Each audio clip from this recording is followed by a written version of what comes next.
Hello and welcome to Diverse and Inclusive Leaders, the show where I interview the most inspirational and thought-provoking leaders of today and unearth their unique stories of diversity and inclusion to help inspire, educate and motivate others to make the world a better place. Today, I am delighted to be joined by Emma Murray. Emma is the Network and Training Manager at Jaguar Land Rover Special Vehicle Operations. She's also the Gender Equality Network Champion within the organisation.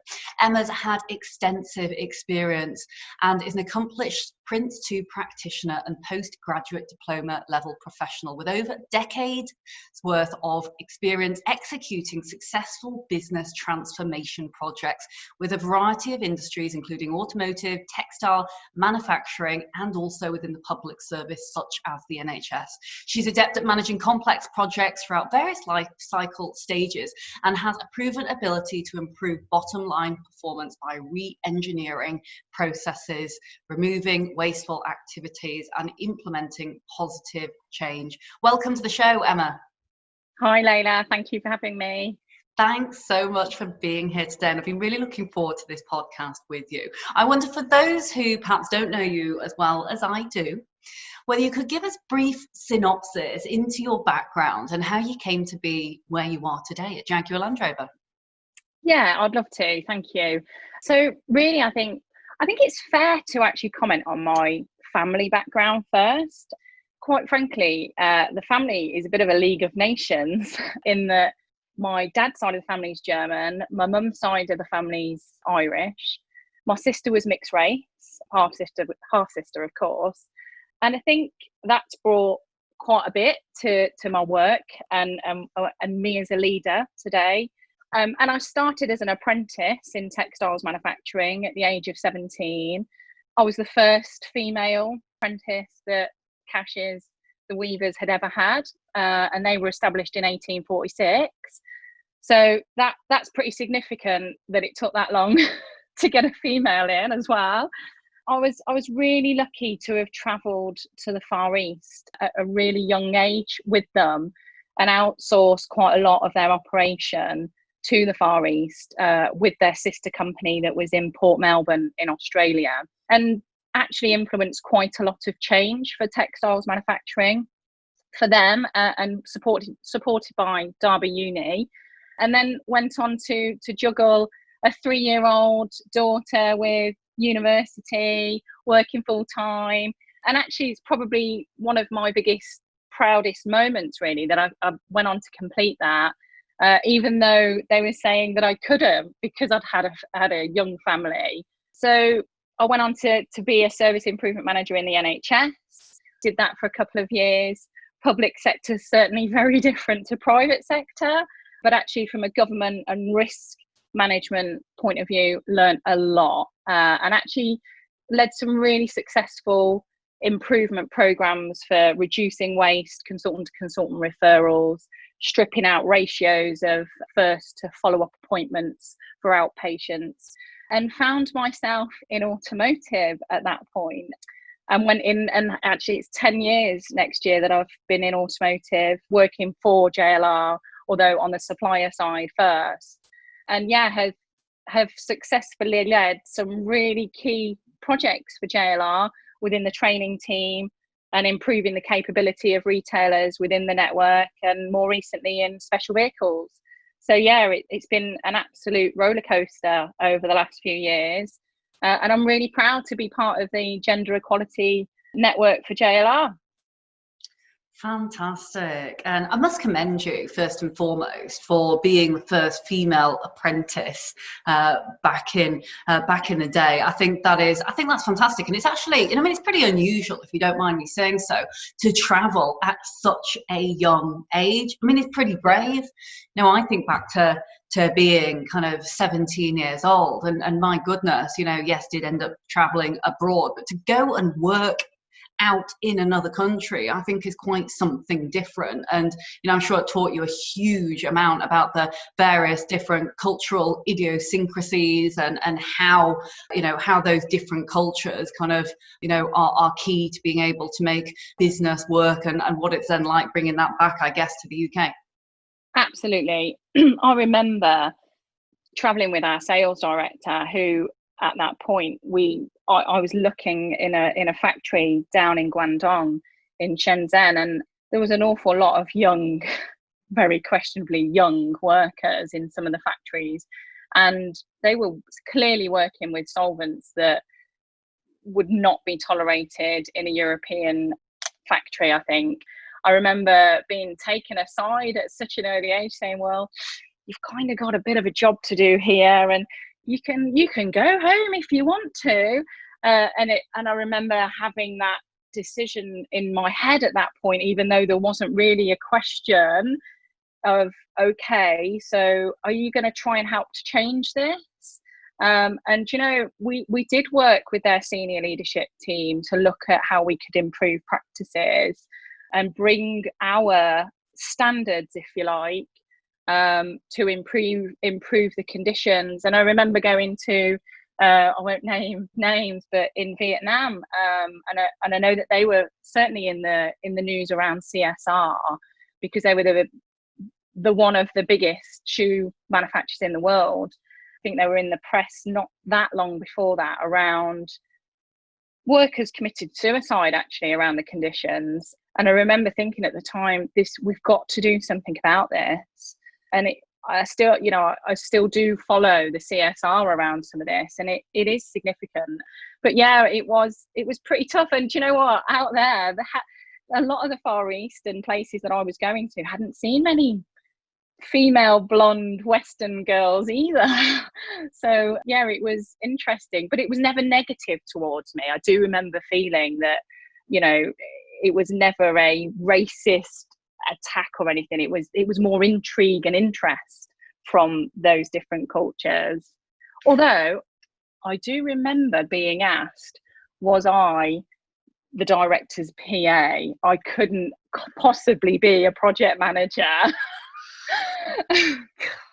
Goodness me. I mean, it is. I think it almost, I suppose puts the boot on the upper foot, doesn't it? And it makes you, realise what it suddenly is like being, not only a young project manager out there at the time, needing to be resilient and keep confidence up and everything like that, but also shows you what it is like being a minority in a foreign land, which is, I imagine that's a pretty scary thing. But I had, one of my best friends, actually my very best friends, and she, like you, is blonde haired, blue eyed, went and spent some time out in China. And she told me actually quite a lot of comical stories, to be fair, not to throw light on the matter, but said there was people coming up to her, kind of touching her hair on street corners, and kind of were absolutely intrigued by the colour of her hair.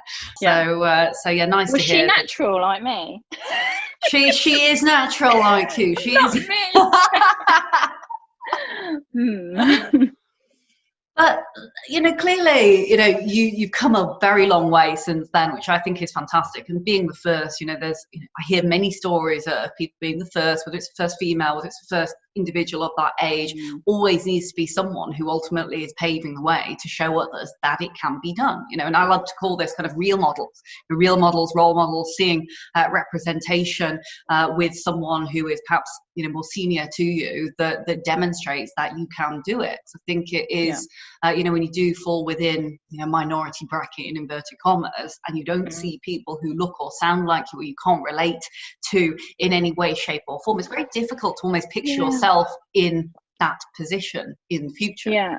And I mean, interestingly, textiles does attract women and actually ethnic minorities within the UK as well.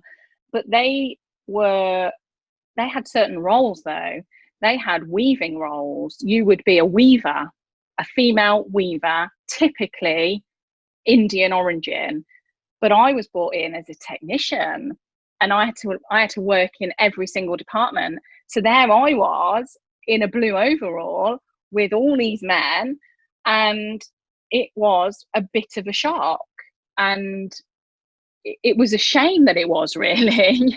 But yeah, I mean, it wasn't a role that a woman had ever done within that business. How did you feel in the blue overall, surrounded by lots of individuals that are not from your home country? How did you feel? And I think it would be fair to say that you learned a huge amount from that. I mean, I didn't live out there. I only actually travelled a lot of the different sites, and our joint venture company that was in Hong Kong and in China. I was in the UK the most amount of time in our Coventry plant. How did I feel? I felt a bit of a target, if I'm honest. But actually, in the different cultures, I actually probably felt more welcome in the Far East than I did in the UK in that role. Wow, that's so interesting. And you know, my obvious question, I'm sure listeners are thinking to themselves, why is that? And nice segue also to be speaking perhaps about some of the great work that you're doing at the moment when it comes to, say, the Gender Equality Network. I'm not suggesting this is purely because of gender, but your thoughts. So my thoughts are, I mean, my biggest drive to be part of the Gender Equality Network is to talk about families, actually, because I think there's an awful lot of people that talk about women and the BAME part of equality within the workforce. I am kind of flying the flag to families and women having families in the workforce, because I found it really tricky. Yes, I did have my eldest daughter at an early age, and I did manage to juggle having my career, working full time and doing education. But I find it difficult to look at senior managers in most organisations, certainly within the UK, and I look at North America the same, and Europe to a certain extent. I look at a lot of the Western world and their senior leadership team, and they are usually white, middle-aged males. And I feel that's because women have had to make a decision, not because they've wanted to make a decision, but they've had to make a decision to put their family first.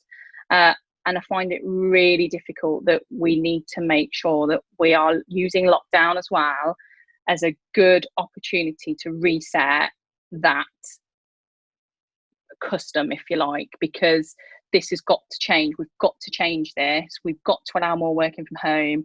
We've got to look at the schooling system, that we as a workforce need to make sure that we are supporting women, especially, to have more flexible working and working from home with children in the background. I've been on plenty of Zoom and team calls that actually it didn't really impact the quality of work that I have been delivering for work, because there's been kids in the background.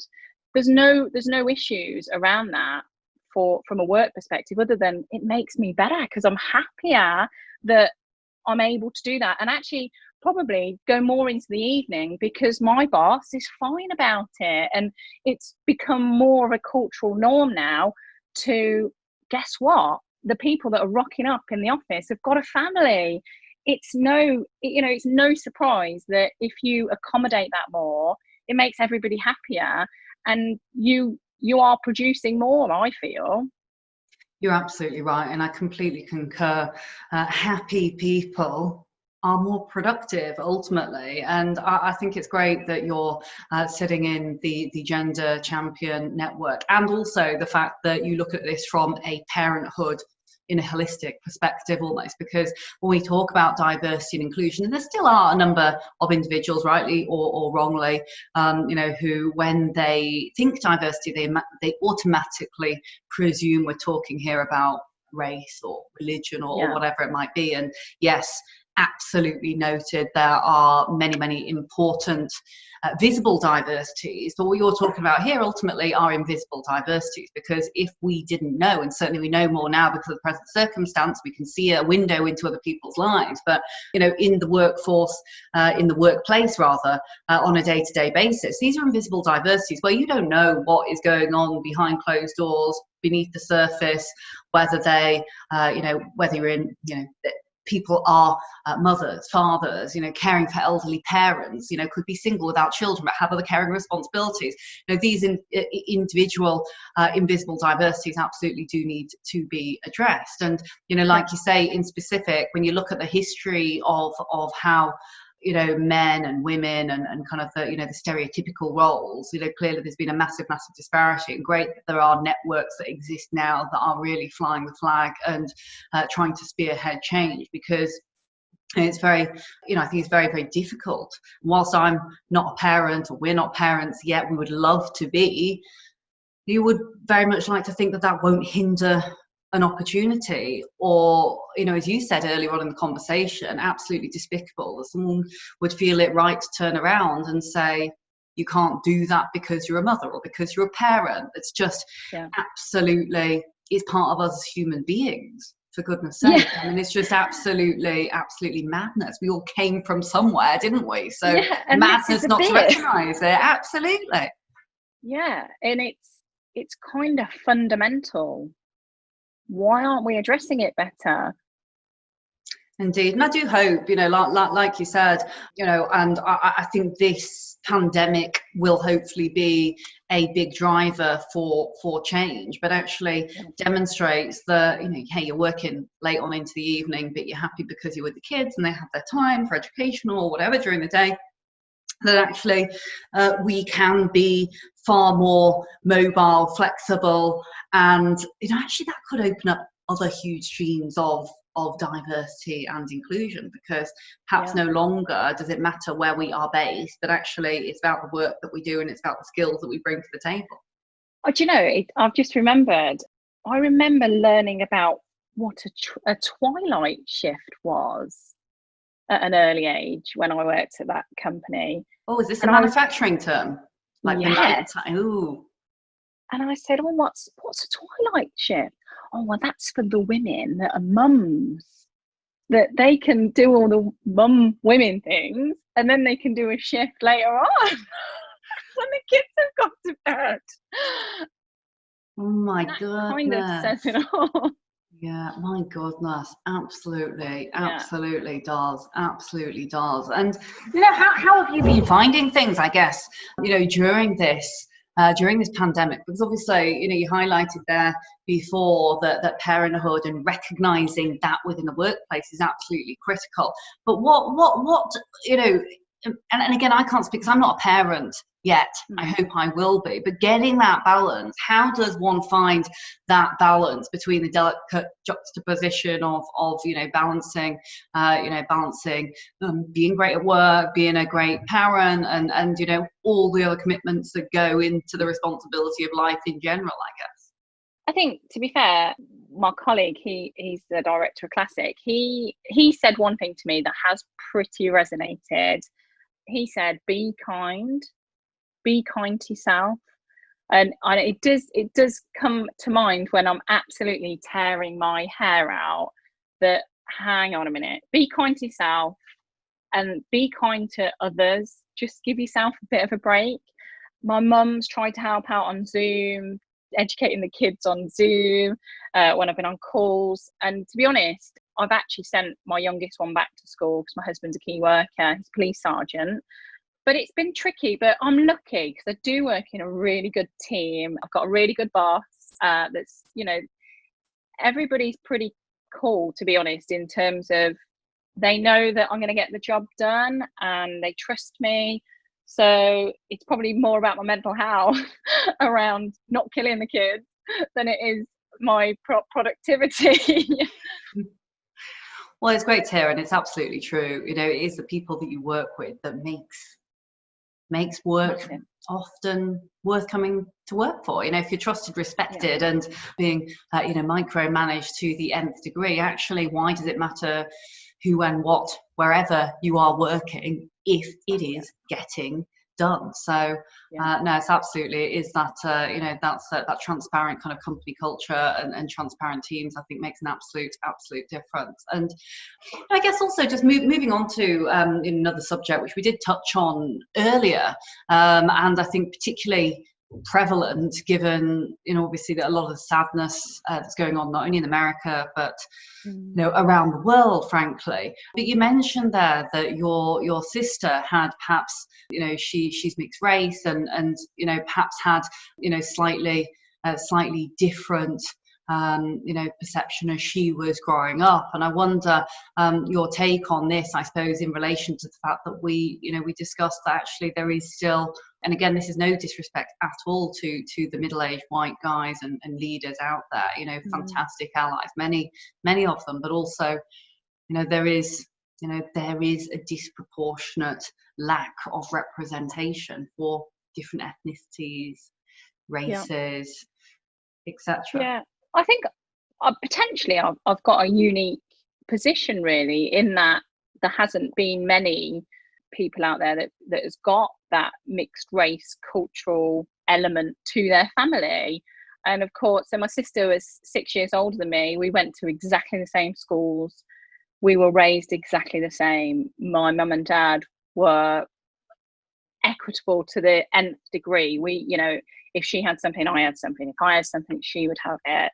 And quite honestly, the racism that she experienced at school and the challenges that she had, despite us coming from the same backgrounds, were shocking. And we do live in a little town, but the growing up is difficult enough, but the complexity that she had because of her colour and her appearance, although she's completely gorgeous, it's just so wrong. It's I can never understand what she went through, but we were the same people, and her opportunities weren't the same as me. And I've got friends now that some Indian friends that work in the hospital, and they say it, and I feel so sad that they say, there was 3 English white girls that have come in after us, and they got the 3 promotions before we did. And I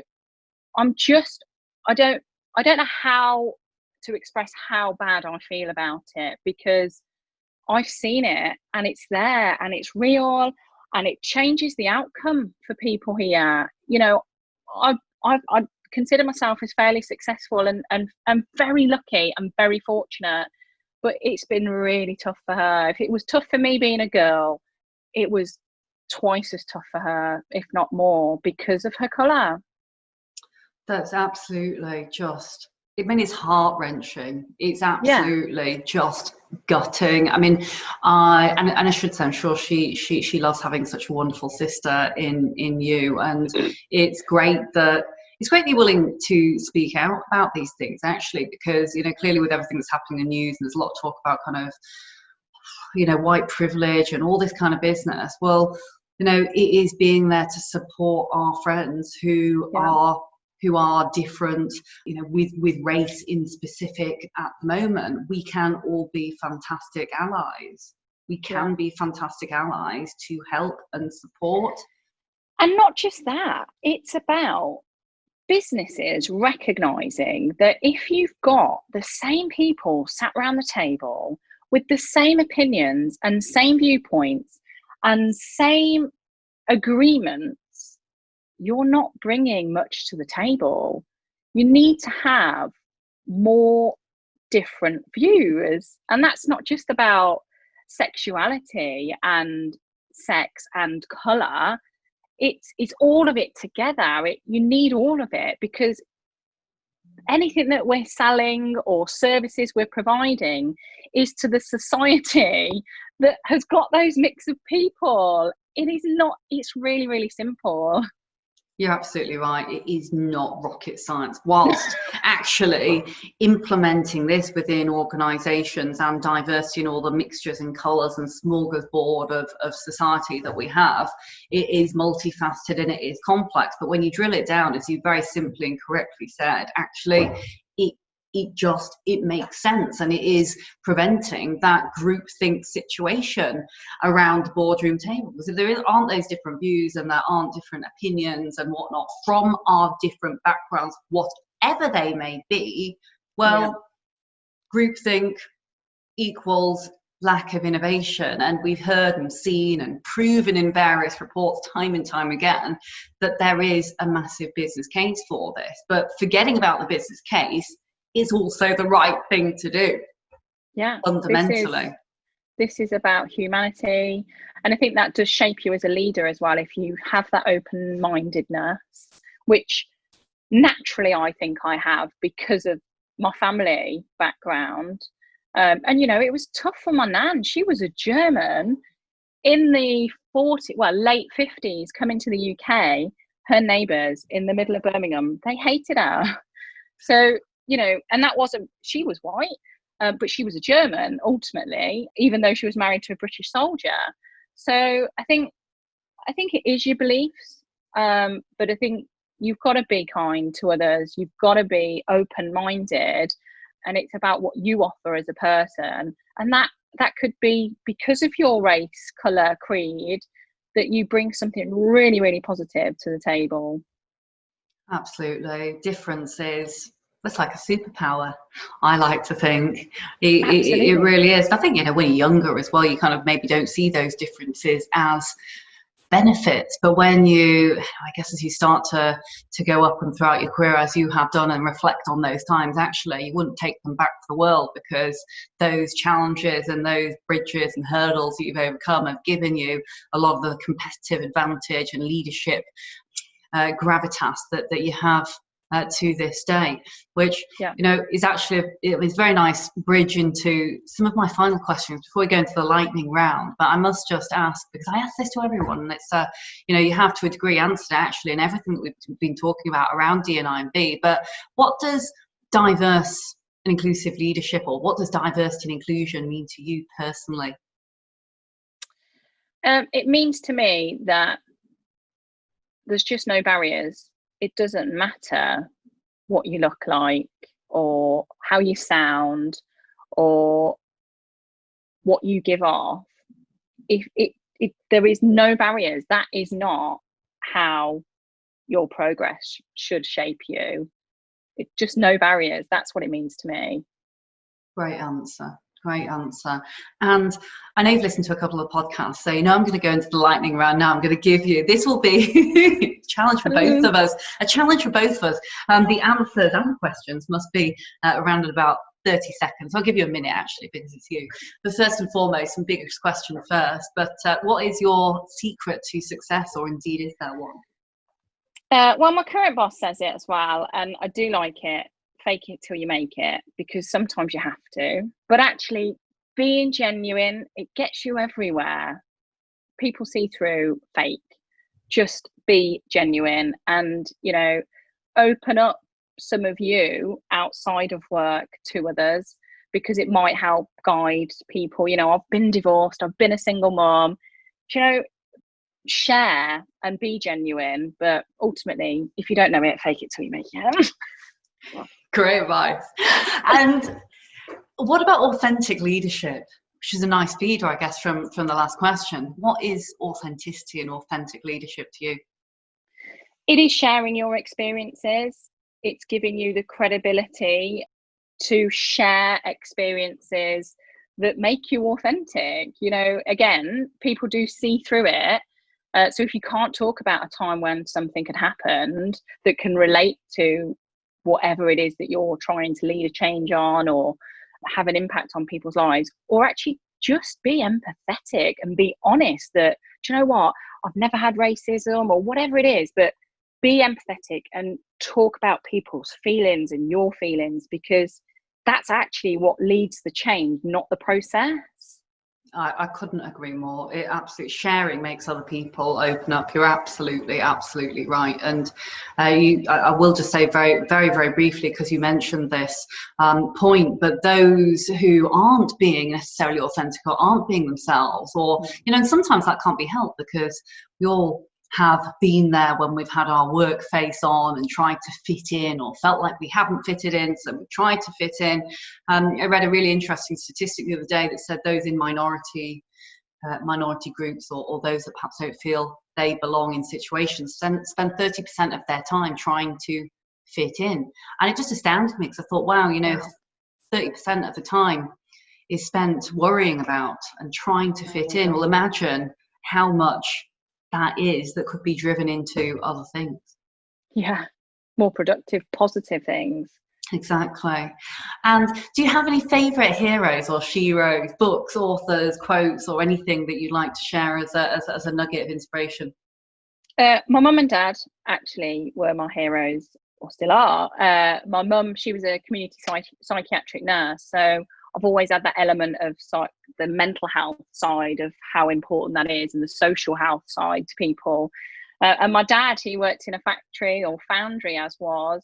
He was a big union man, which I hope doesn't affect my career. But he always said, I always want, really good for you, Emma. Don't ever end up in a factory, which I did to start with. But they were really grounded people that give really good advice. And so did my first MD, actually, who I took a lot from. And the biggest one was the fact that he had a big regret that he spent too much time at work and not enough time with his son, which he couldn't take back at the age of 65 at that point. And that sticks with you when you walk into a business at 17 to hear your MD, who's the guy that you most respected, to say that. And actually that sticks with me, regardless of what career move I make. The family is what my family is what makes me happy, and happy Emma when I walk into work. Thanks so much for sharing. And that is really powerful, actually. You rarely, I should say, hear people saying when they're old and wrinkly, God, I wish that I'd put in some extra hours. It's always, I wish I'd spent more time with the family, or I wish I'd looked after the things that matter the most. Not saying that work's not important, it's very important, but other things also that make us up as human beings. And finally, I wonder if you could go back in time and give advice to the young Emma back at, say, 17, what you might say to yourself, or indeed anyone else who might be in a similar circumstance to where you were then. It's not a race. Being a manager, being a senior manager, slow down, enjoy it, remember the experiences, enjoy the process of getting where you want to get to, because it's those experiences that will shape you as a leader. Don't tread on people on the way up, because it's so true that you might meet them on the way down. But I think I needed to go back to young Emma and say, slow it down a little bit. Oh, bless you. Thanks, Emma, so much. You've been a joy to have on the podcast show today. No, it's been an absolute pleasure to think back as well. And, if it helps anybody to think about how they are at work, even just one person, then it's been worth an hour. Absolutely, 100%. Couldn't have said it better myself. And as always, I do a brief summary at the end of each podcast. And I think, for me, and I'm sure for our listeners out there, the story that you shared, Emma, is one of real tenacity and courage, frankly, because it's not easy as a young person to climb up those ladders and go where, in your instance, there was none other like you in a similar circumstance out there in China. And so, I think taking the leap of faith is absolutely critical. And it's something that we all, as leaders, or whether we are kind of embryonic in the early days of our career, can learn. Taking those leaps of faith, making sure that we stick by good people, good managers, good champions internally, which clearly you have, and you've heeded their advice, and you are where you are, which I think is fantastic.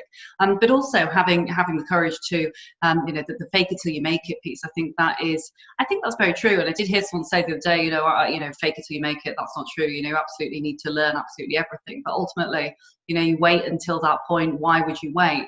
We all need to put a brave face on and, not to have that imposter syndrome, because when we set our minds to it, there's a huge amount that can be achieved. And I think, clearly what you've done is testament to that. And finally, I think, a massive shout out to all of the parents, or those who have caring responsibilities who are tuning into the show.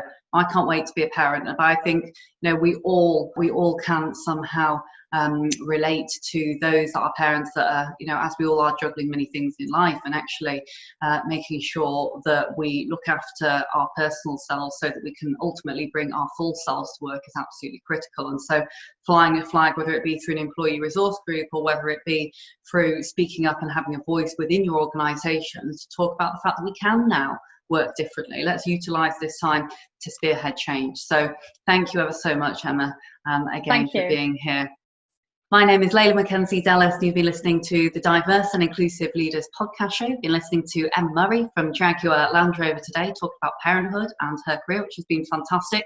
You can tune in and catch up on all of the show notes if you missed anything from the key learning points, so don't worry at all if you did. You can view again and you can see all of the notes from today's show at www.dahlglobal.org/podcast, and we'll look forward to seeing you again very soon. Thank you so much for watching the Diverse and Inclusive Leaders podcast. Please do feel free to hit the like button below, or if you'd like to receive future notifications, do ping the notification bell here at the side. If you're interested in the audio version only, you can find it on the following streaming platforms. Any extra info and descriptions will be in the links below. Look forward to seeing you soon.